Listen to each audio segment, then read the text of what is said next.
Chapter 8. It's all in the wrist. Diego stood proudly alongside his colleagues, a sense of accomplishment radiating as they posed for a team photo.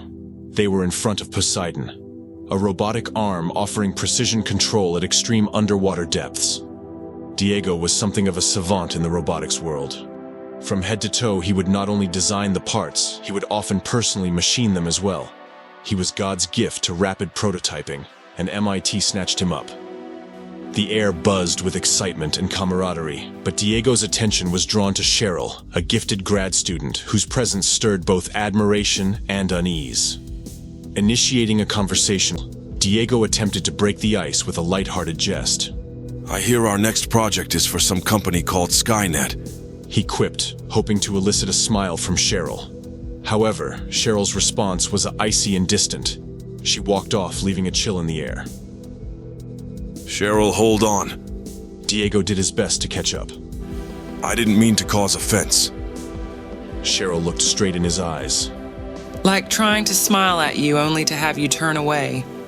Like you cutting every conversation I try to start short. Diego pleaded. Cheryl, you don't understand. Don't I?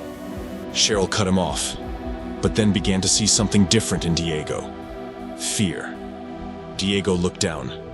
It's because I think I... Diego Sanchez, are you a shy one?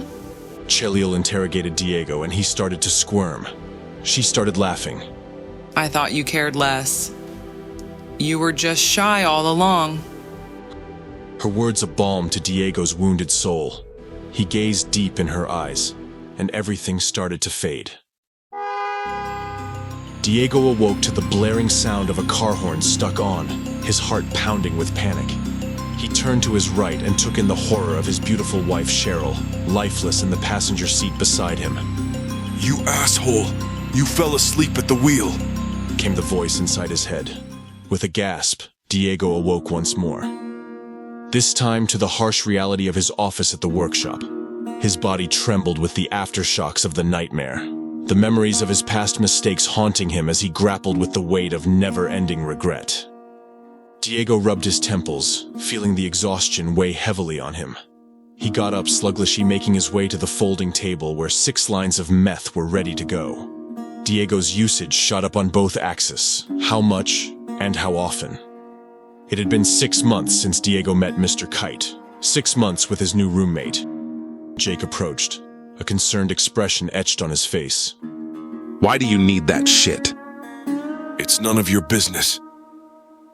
Diego curtly replied with a sneer. It is if you keep fucking up the machine work. Diego's exhaustion fueled his irritation. I don't give a fuck about you or your picky-ass bitch. Stay out of my business or I'm out. Jake realized he was overstepping. He quickly backpedaled, his tone apologetic as he tried to diffuse the tension. We all got our vices, I suppose.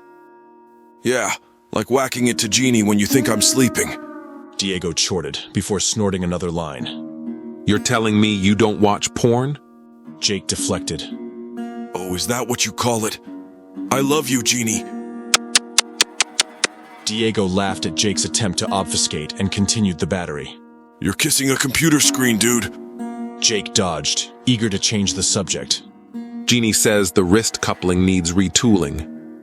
It's fine, Diego said dismissively, snorting the last line.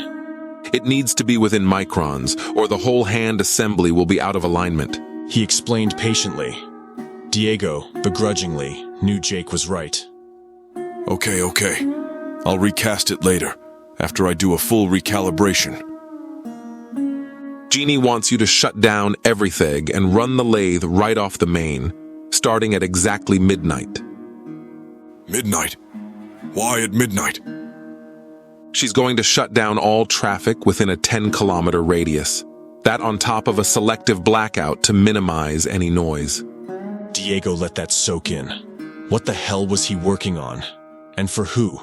Was this some kind of CIA op? One more thing, Diego. I looked you up. Don't think you're fooling me with that tough guy bullshit.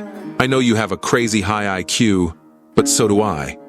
Your point, Diego said bluntly. that I'll stay out of your business, but I do care about you, in an academic sense. Diego laughed. Like a lab rat. Jake smirked. Like lab rats.